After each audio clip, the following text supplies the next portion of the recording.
Welcome. In this video, I will show you how to use MagSafe fast charging on your MacBook Pro M5.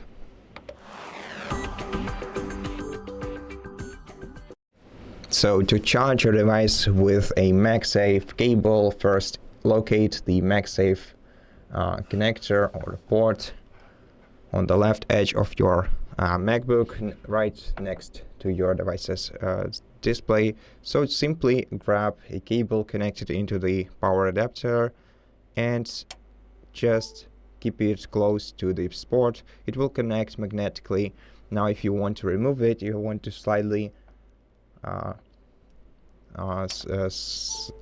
actually not pull it outside, as it prevents you from pulling it. So instead you're gonna have to tilt it slightly and it will come right out.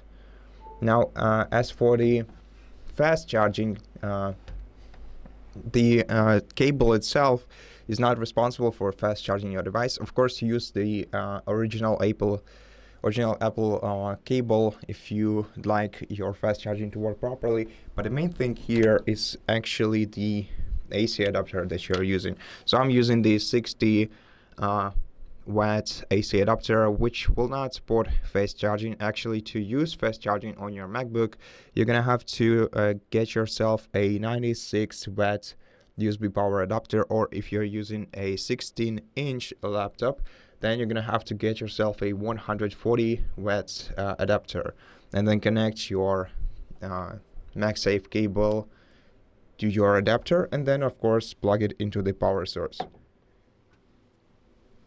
And then if your laptop isn't charging fast enough still, then you may want to go to battery settings by clicking battery, and then go into battery settings, then go into charging, and then disable optimized battery charging until tomorrow.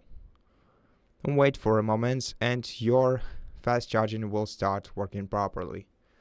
And so yeah, that's basically it. Thank you for watching this video. If it helps you, please consider subscribing to our channel, leave us a like in the comment below, and I'll see you in the next one.